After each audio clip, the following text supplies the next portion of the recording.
Selama berminggu-minggu kita hanya habis membicarakan tentang ijazah mantan Presiden Joko Widodo. Lalu kemudian mulai dibicarakan ijazah putranya. Tapi setelah itu masyarakat beralih lagi bicara tentang program makan bergizi gratis. Apa yang tengah terjadi? Cucu saya juga keracunan. Oh iya Pak? Iya, MBG di Jogja. Di Jogja?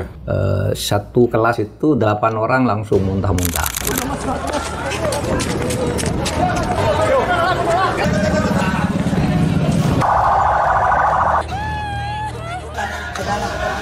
Muntah, sakit kepala, nyeri di perut, sesak napas, dan sebagian orang mengalami diare. Kita harus waspada, jangan sampai ini dipolitisasi. Tujuan makan bergizi adalah untuk anak-anak kita. Kami punya agar anak-anak Indonesia mempunyai keadilan dalam pemenuhan gizi. Perharinya, MBG berpotensi menambah sampah makanan sebanyak 425 ton hingga 850 ton per hari.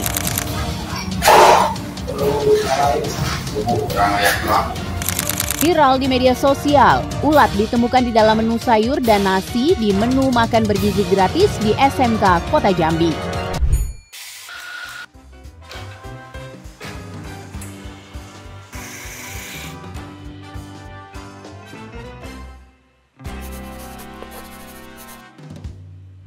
Tidak lain adalah tentu karena banyak sekali korban yang mulai berjatuhan. Dan kadang-kadang kita temui juga pimpinan yang tidak tepat. Banyak sekali beredar informasi sekarang ini Kepala BGN, Badan Gizi Nasional adalah ahli serangga. Dari pemimpinnya saja bukan ahli gizi. Itu yang menjadi perhatian masyarakat belakangan ini. Lalu juga pada besarnya korban keracunan makanan. Tentu karena bakteri, jamur, kebersihan, kandungan gizinya, pengirimannya basi, dan anak-anak tidak makan lalu dijadikan makanan ayam. Betapa menyesakannya. Ya, sebetulnya masyarakat komplain tidak lain adalah karena itu uangnya masyarakat, bukan uangnya para pemimpin. Jadi kalau sampai masyarakat berbicara, bersuara, tentu harus didengar. Karena itu adalah hak mereka. Karena itulah uang masyarakat. Uang yang dibayar dari pajak. Dan jumlahnya tidak tanggung-tanggung, besar sekali. Bukankah di negara lain itu programnya memang sudah berhasil dilakukan bertahun-tahun dan tidak terjadi seketika? Misalnya saja kita saksikan di Jepang dan Korea, itu sudah ada program sejak tahun 1953-1954. Jauh sekali. Dan bahkan Jepang dan Korea mengkaitkan dengan cara membuat makanan Jepang. Bahkan anak-anak kemudian dilatih membersihkan ruangan. Bekerja dalam ruangan yang bersih, mereka membersihkan lantai, mereka juga dilatih masak. Lalu mereka diajarkan untuk berkenalan masakan Jepang. Jadi mereka membuat pangan dari alam mereka sendiri. Dan di beberapa sekolah mereka diajarkan pula cara bercocok tanam, menanam tanaman-tanaman tertentu yang menjadi kebutuhan mereka. Jadi ini tujuannya luas sekali, bukan hanya sekedar gizi. Memang harus kita akui juga banyak anak-anak Indonesia yang tidak sempat masuk PAUD dan taman kanak-kanak karena kurang gizi. Juga tidak punya kesempatan berangkat ke sekolah karena dipekerjakan orang tuanya. Juga ada anak-anak yang sejak lahir dia mengalami stunting. Stunting itu kan bukan hanya karena anak sudah besar, tapi sejak dalam kandungan. Jadi kita juga harus mengedukasi ibu-ibu hamil. Sehingga dalam kandungan dia pun harus makan yang benar bergizi. Nah, karena proses ini adalah hal yang banyak sekali perlu diperhatikan, tentu kita tidak bisa jadi sekaligus. Tentu kita harus memaklumi, baru dimulai banyak persoalan. Apa sih yang nggak ada persoalan ketika program besar baru dilakukan? Dulu ketika kita mulai dengan mengalihkan minyak tanah menjadi gas, kita saksikan banyak tuh orang mengalami kompor gas yang meledak dan orang ketakutan menggunakan gas. Betul, tetapi segala sesuatu memang harus direncanakan dengan baik, dipimpin dengan baik, sertifikasinya harus jelas, ada ahlinya, pengawasannya pun harus baik, dan motifnya harus sangat jelas. Motifnya bisnis atau sosial. Kalau ini adalah proyek sosial, jangan dibisnisin dong. Dan sebaliknya, kalau itu bisnis, ya harus menguntungkan dong. Ini budgetnya tidak besar, untuk per anak hanya 10.000, 15.000 rupiah. Tapi kita mengharapkan anak itu bisa tinggi 180 cm. Come on, bagaimana ini? Lalu kemudian diserahkan dalam waktu cepat, kemudian ada tawaran di masyarakat. Mau bikin dapur nggak? Mau bikin dapur nggak? Sediakan 2 miliar, sediakan 4 miliar. Ini percakapan bisnis jadinya dalam masyarakat. Dan tentu saja hari ini kita menyaksikan kita punya ambisi yang sangat besar. Kita ingin sekaligus semuanya. Padahal evidence base-nya belum ada. Inilah yang menjadi concern para pendidik. Aliansi Akademis Indonesia sudah menyatakan demikian. Tidak ada bukti atau evidence base-nya. Sehingga kemudian ini sangat berbahaya dan bisa berpotensi menimbulkan persoalan-persoalan. Persoalan korupsi, persoalan kematian, persoalan kerusakan kesehatan, persoalan ketidakpercayaan anak-anak, persoalan ketidakpercayaan orang tua ketika melepas anaknya sekolah. Tentu saja ini sangat berbahaya. Cina sendiri sudah memulai program ini sejak lama. Dan tentu saja mereka memulainya dari desa untuk kelompok yang memang tidak memiliki gizi yang baik. Mereka mulai dari situ, diperbaiki perlahan-lahan. Dan dimulainya dari SD, lalu kemudian SMP. Tidak sekaligus, tapi kita rupanya merasa diri kita adalah negara kaya. Kita ingin memberikan sebesar-besarnya. Lalu kemudian masyarakat berpikir, ini sebetulnya sosial, misinya yang benar-benar baik atau misi politis. Kalau politis tentu lain ceritanya. Tetapi kita tentu harus bisa menerima kenyataan dan harus bisa menerima masukan. Jangan sampai program yang baru ini minim pengawasan, kemudian kita abaikan perbaikan-perbaikan. Bahkan menangis di depan televisi. Kenapa nggak turun di lapangan, perbaiki langsung.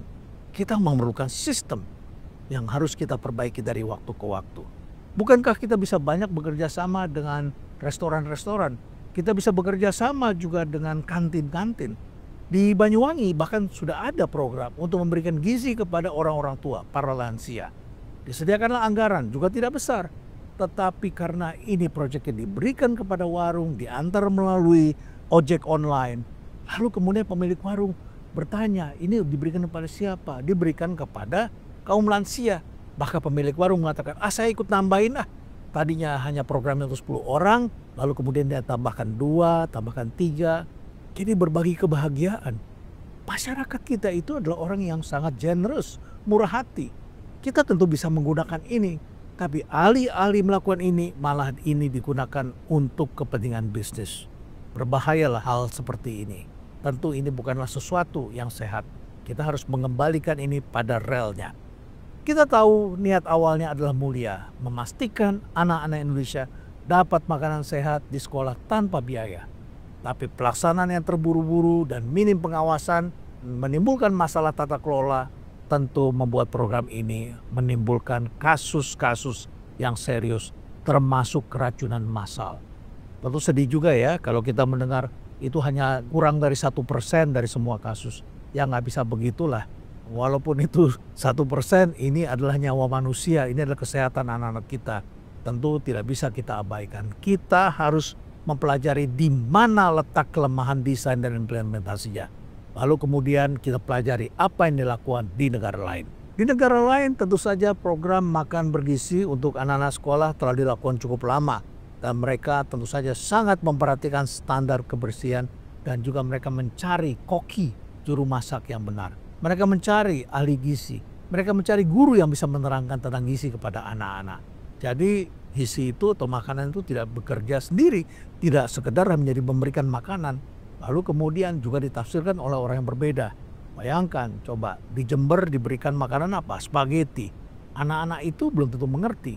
Saya masih ingat kira-kira 15 tahun yang lalu ketika Rumah Perubahan mulai membangun salah satu bangunan di sini. Saya mengatakan pada tukang-tukang bangunan saya, jangan pulang dulu ya, saya mau bawa makanan. Dan di jalan itu saya membeli pizza. Dan saya tidak tanggung-tanggung, saya beli pizza yang mahal. Kemudian saya membawa sekitar 10 box pizza dengan senang hati. Sebelum maghrib saya sudah ada, pekerja itu akan lembur sampai malam. Lalu kemudian saya bagikan pizza. Saya pikir para pekerja ini pengen makan makanan enak, makanan yang saya anggap penting. Ada kejunya, ada dagingnya. Dan saya pilihkan dengan baik. Saya pilihkan masih hangat. Jadi tidak lama setelah dibuat langsung saya antarkan. Jadi saya lakukan sendiri, saya tidak suruh orang. Tapi yang menarik adalah setelah orang berkumpul, mereka tanya, itu makanan apa Pak? Dan yang terjadi adalah satu persatu tukang meninggalkan kami. Saya ditinggalkan oleh mereka. Kenapa? Karena mereka tidak kenal ini makanan ini. Ini makanan orang barat, ini makanan ada kejunya. Dan bagi mereka, keju itu bisa mengakibatkan sakit perut. Dan mereka mengalami itu. Jadi mereka tidak suka. Bayangkan coba di daerah-daerah tertentu ada yang dibagikan salad. Salad itu makanan orang kota, makanan orang-orang di pinggiran itu apa sih? Gado-gado, pecel. Jadi makanannya memang berbeda. Lalu kemudian dikasih apa? Dikasih pizza, ada yang kasihnya spaghetti. Ya banyak sekali orang yang tidak mengenal. Ditambah lagi karena persiapannya panjang, rantainya panjang, waktu persiapannya lama, jumlah yang harus dilayani sekaligus banyak sekali. Katanya harus 3.500 satu dapur. Akibatnya apa? Basi. Lalu kemudian berjamur, ada bakteri, kotoran, wah macam-macam itu. Perlahan-lahan kita menyaksikan ada kasus. Dan ini sudah pernah saya bahas dulu ketika dengan bangganya mereka mengatakan ini adalah program yang spesial yang bagus. Iya, ini program bagus, tapi tentu saja persiapannya, pengawasannya harus juga sama bagusnya dengan program itu sendiri. Nah, tentu saja di hampir semua sekolah di negara-negara yang mempunyai program makan bergizi ini, mereka juga menyediakan nutrition teachers. Jadi guru nutrisi itu bisa juga menjelaskan kepada anak-anak dan bisa mengawasi langsung mutu dan keamanannya. Ini terjadi di banyak negara, termasuk juga di Finland yang sangat terkenal dengan konsep pendidikannya itu. Mereka itu melakukan segala sesuatu serba transparan dan mereka memprioritaskan bahan lokal dan melakukan audit independen. Nah, program ini jelas harus diperbaiki. Sekarang tindakan apa yang harus kita lakukan untuk memperbaiki program MBG ini? Yang pertama ada 3 tindakan prioritas, yaitu keamanan pangan, kemudian standar nutrisi, dan tentu saja profesionalisme staf. 3-tiganya tentu harus kita perbaiki. Keamanan pangan, ya semua dapurnya, baik sentral maupun sekolah, harus memenuhi standar higienis dan harus dilakukan inspeksi berkala. Jadi memang harus dimiliki standar kebersihan yang memadai, harus ada pengawasnya. Jadi jangan berpikir hanya cukup dengan 4 miliar untuk bangun gedung, dapur, lalu kemudian ditambah lagi dengan 10 atau 15 ribu per anak. Nggak begitu, nggak cukup. Harus ada manajemennya, harus ada supervisornya, harus ada gurunya, harus ada ahlinya, dan sebagainya. Standar nutrisinya pun harus dibangun dengan jelas, harus ada SOP-nya. Ada kebutuhan kalorinya bagaimana, protein, vitamin, mineral, dan sebagainya. Jangan karena asal murah tapi tidak tepat gizi. Lalu kemudian yang ketiga tentu saja adalah profesionalisasi staf. Ini juga harus dibangun staf yang profesional. Harus dicari manajer logistik pangan, kemudian harus ada pelatihan untuk kokinya. Ini makanan untuk anak-anak dan setiap usia berbeda makanan yang harus disediakan. Itulah 3 hal penting yang harus dilakukan. Sambil menerangkan hal seperti ini sebelum melangkah berikutnya, saya ingin memperkenalkan kepada Anda produk yang tengah saya kembangkan, yaitu Trujiva. Salah satu produknya ini adalah natural sweetener. Dan ini adalah dibuat dari stevia dan setiap hari saya selalu menggunakan ini. Saya sedang mengkonsumsi air jahe, kayu manis, dan tentu saja juga dengan lemon. Lalu kemudian diberikan setetes Trujiva. Ini adalah stevia yang tidak mengandung kalori. Jadi ini baik untuk kesehatan kita. Mari kita lanjutkan selanjutnya. Lalu harus ada 10 hal yang harus diperhatikan untuk perbaikan. Yang pertama tentu saja standar keamanan pangan dan kebersihan. Yang kedua harus ada transparansi anggaran. Kita akan khawatir karena sekarang kita menyaksikan kok program MBG ini seperti jadi bisnis. Sehari-hari kan kita sering dengar, ditawarkan kita. Bapak mau pegang satu dapur untuk 3.500 orang. Nah, Bapak sediakan saja 4 miliar. Tempat yang lain lagi 2 miliar cukup. Bahkan ada yang ditawarkan yang bangun adalah Bapak sendiri. Wah, ini ada program bisnisnya ini. Bisnis tentu saja harus dikelola secara bisnis. Sosial harus dipisahkan dari bisnis. Mau yang mana kita? Karena ini adalah program sosial, hendaknya kita jangan mencampur adukan dengan bisnis. Harus dipisahkan. Begitu sesuatu yang sifatnya bisnis ini kemudian dicari keuntungan, sudah pasti ini akan menimbulkan banyak mudarat dan kerugian bagi bangsa ini. Yang ketiga, kita harus libatkan partisipasi masyarakat. Tadi sudah saya ceritakan, ini terjadi di Banyuwangi. Bagaimana bupati lalu melibatkan masyarakat warung-warung lokal untuk membantu para lansia dikirim. Dan akhirnya warung kemudian memberikan tambahan menu, tambahan paket. Ya, tadinya hanya untuk 10 orang lalu diantarkan untuk menjadi 12 orang, 13 orang dan sebagainya. Jadi gunakanlah dapur-dapur komunitas. Apakah itu catering kecil, apakah itu kantin sekolah, apakah itu restoran yang sekarang banyak mati. Tentu sudah ada itu alat-alatnya di sana. Kenapa kita tidak lakukan kerjasama dengan mereka? Yang keempat, kelembagaan yang sejalan dengan kesadaran masyarakat. Masyarakat mulai sadar pola makan sehat, tapi lembaga pemerintah seringkali belum selaras. Gak usah menyangkut dapur. Kalau kita lihat toilet gedung-gedung pemerintah saja kan kadang-kadang kita suka miris kan. Aduh, toiletnya becek, kotor, bau, ya, dicampur antara kepentingan untuk wastafel untuk cuci tangan dan untuk menaruh kaki untuk kita wudhu. Jadi gimana ini ya? Masyarakat belum memiliki kesadaran dan kemudian negara belum cukup melakukan ini semua. Jadi perlu ada regulasi dan koordinasi lintas sektor. Yang kelima, harus ada jaminan rantai pasok yang aman. Bahannya harus bahan segar dan ditelusuri asal-usulnya. Jadi harus ada traceability terhadap bahan-bahan yang ada. Hari ini, masa ikan saja mengandung mikroba-mikroba yang berbahaya bagi anak-anak. Tentu sangat mengkhawatirkan. Jadi harus ada kerjasama dengan petani lokal, bukan supplier tanpa pengawasan. Yang keenam, model distribusi disesuaikan dengan kondisi daerah. Ini kan tidak sama. Ada satu desa yang hanya ada satu sekolah. Ada satu desa yang ada beberapa sekolah tapi berjauhan. Ini akan mengakibatkan rantai logistik yang berkepanjangan dan mengakibatkan kesegaran makanan terganggu. Jangan paksakan model seragam secara nasional. Kita tentu harus bertobat terhadap apa yang sudah pernah kita lakukan di masa lalu. Pasar impres kita bikin sama semua desainnya di seluruh Indonesia. Padahal kebutuhannya sangat berbeda antara satu daerah dengan daerah lain. Pun bahan bangunannya berbeda satu daerah. Daerah panas, daerah dingin, daerah sejuk itu berbeda sekali. Lalu kemudian yang ketujuh harus ada pengawasan yang independen. Perlu dibentuk lembaga independen dari pihak ketiga yang secara rutin dan menilai kualitas menu serta gizi keamanan.